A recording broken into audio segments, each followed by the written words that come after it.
ആന്ധ്രാപ്രദേശിൽ നിന്നും കേരളത്തിലേക്ക് കഞ്ചാവുമായി എത്തിയ 4-അംഗ സംഘം തമിഴ്നാട്ടിൽ പിടിയിൽ. 22 കിലോ കഞ്ചാവുമായാണ് സംഘം എത്തിയത്. പിടിയിലായവരിൽ 3 പേർ സ്ത്രീകളാണ്.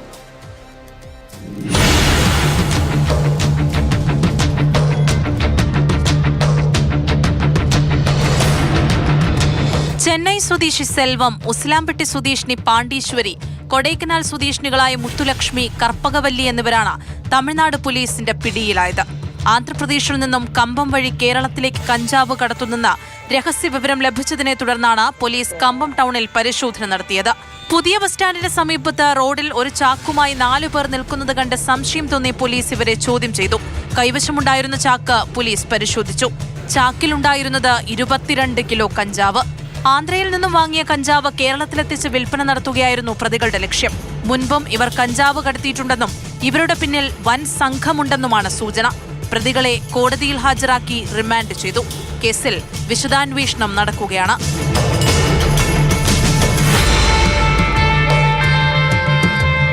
മാതൃഭൂമി ന്യൂസ്, ഇടുക്കി.